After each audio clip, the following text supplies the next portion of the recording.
you'll notice that 90 frames is not going to be very long of an animation. You know, if we're doing 24 frames per second, that's going to work out to less than 4 seconds of animation. So not very much.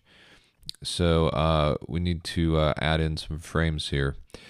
And the nice thing about Flash is that you can work so that you just have these first few seconds and then you add on some more seconds and keep working from you know, present to future, if that makes sense. So anyway, you can keep adding on to your animation.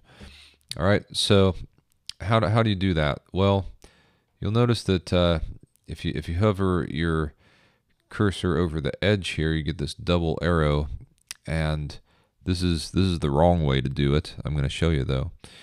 If you drag out your motion tween like this, so that you have, you know, more frames of animation, see what happened.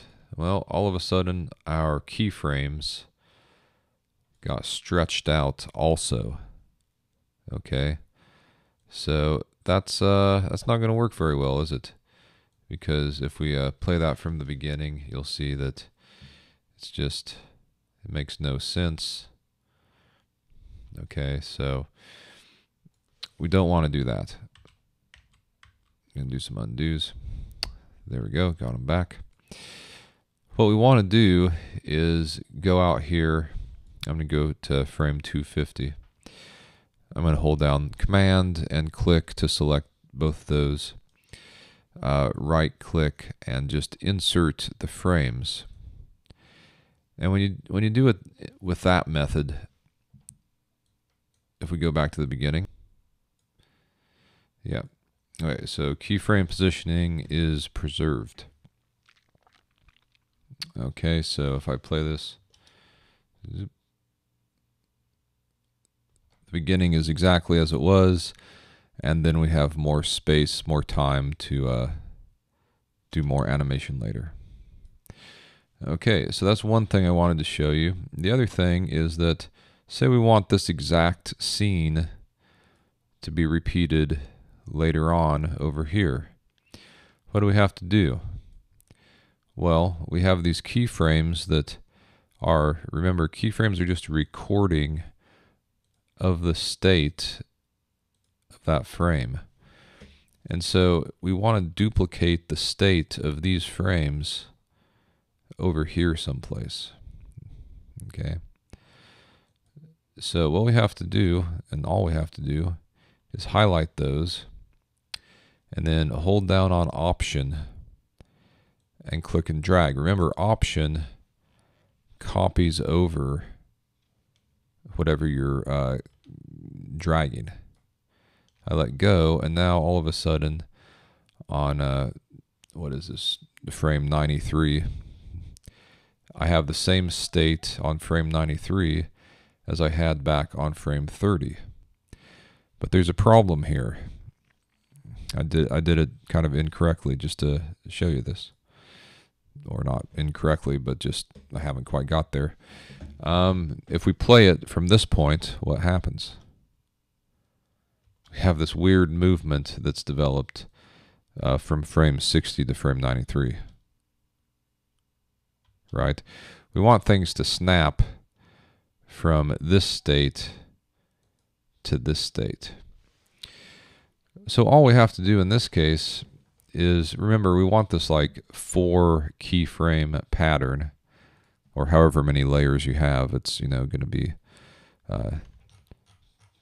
always these 2 keyframes right beside each other. We want that 2 keyframe beside each other pattern wherever we have a scene change.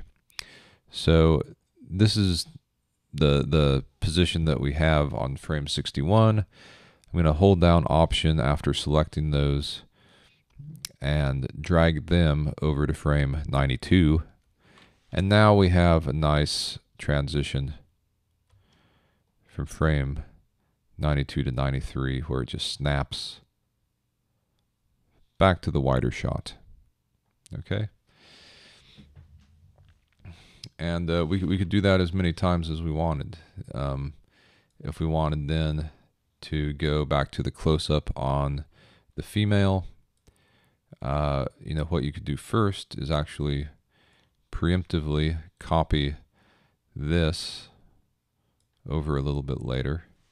And now you won't see any visible change when it hits that keyframe, right? There's no change right there. But what we can do then is grab this state, hold down Command, select them, hold down Option, drag to copy. And now it goes from the wider shot to the close-up.